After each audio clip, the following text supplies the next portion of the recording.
Bonsoir à tous, heureux de vous retrouver. Après le 20h, c'est Nicolas Canteloup. Bonsoir. L'information principale, c'est la démission du ministre du Budget, Jérôme Cahuzac. Il est au centre d'une enquête pour blanchiment de fraude fiscale. Bonsoir Nicolas Sarkozy. Bonsoir Monsieur Liagas. Alors, une première réaction après cette démission? Mes pauvres lapins, mes pauvres enfants. On retrouve le ministre français du budget. Oui.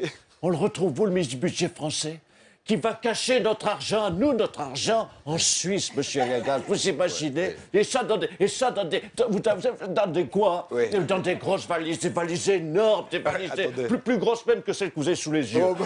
Des valises. Cahuzac en Suisse, mes pauvres enfants. N'en faites pas trop, Monsieur Sarkozy. Jérôme Cahuzac réfute ces accusations. Pour l'instant, rien n'est prouvé. Mais ça, c'est vous qui le dites. Mais rien n'est prouvé. Mais il y a quand même des indices. Regardez par vous-même, franchement. Qu'est-ce que c'est que ça? Hein, regardez, c'est une culotte tyrolienne, si c'est pas suisse, ça. Hein, franchement, un ministre qui détourne des milliards, par milliards de détournements. Ouais. Des milliards pour faire quoi? Pour aller où? Pour aller dans des îles du côté des Bahamas, boire du champagne avec Nabila des anges de la télé-réalité.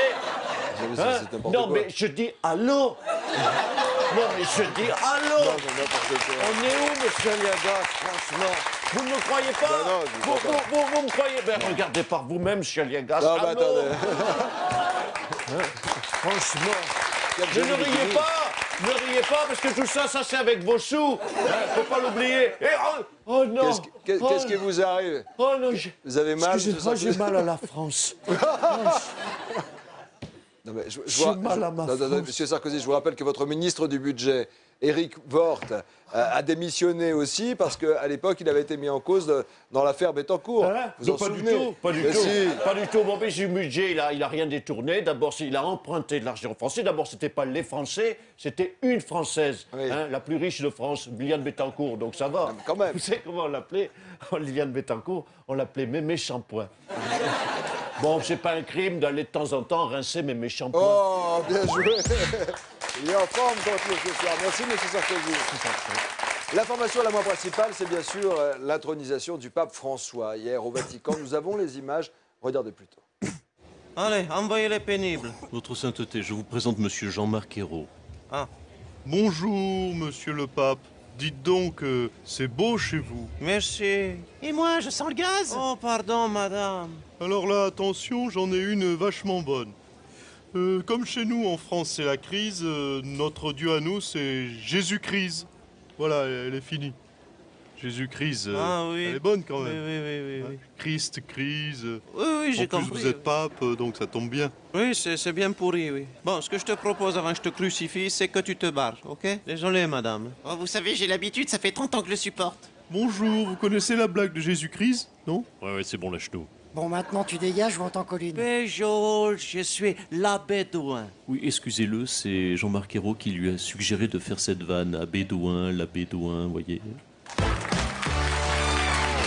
Le ministre du Budget, Jérôme Cahuzac, on vient de le voir, a démissionné. Mais où en est vraiment l'enquête sur ces comptes hypothétiques ou pas en Suisse? Jérôme Cahuzac est-il vraiment coupable? Le mieux, c'est de le demander à notre spécialiste des enquêtes, Christophe Ondelat.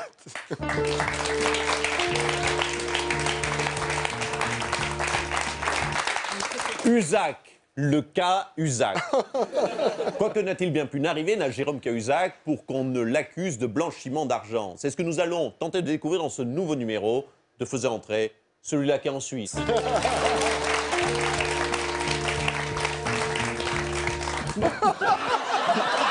Nous sommes en décembre, très exactement le 8 février.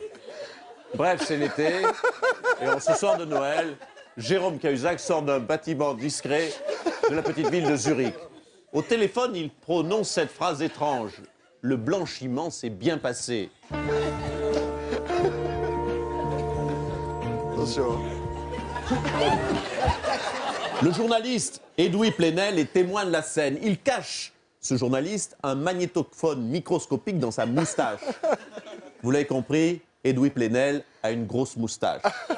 Bref, il capte cette conversation et la publie sur son site internet Mediapart. En réalité, Jérôme Cahuzac ne sortait pas d'une banque, mais de la clinique de chirurgie esthétique Igor et Grishka Bogdanov de Zurich.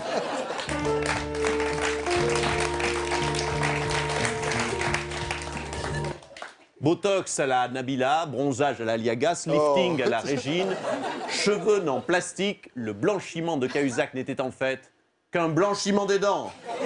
Merci. Voilà, c'était Christophe Ondelat pour Faisant entrer celui-là qui est tout refait. Merci Christophe Ondelat, merci beaucoup. Nicolas Canteloup, mesdames et messieurs, dans un instant sur TF1, c'est Person of Interest. Ça va, pas trop mal avec la cascade? Bien. À demain, même heure, même chaîne, salut.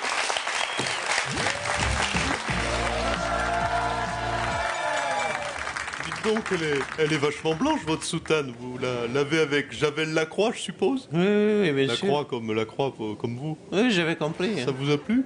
C'est nul.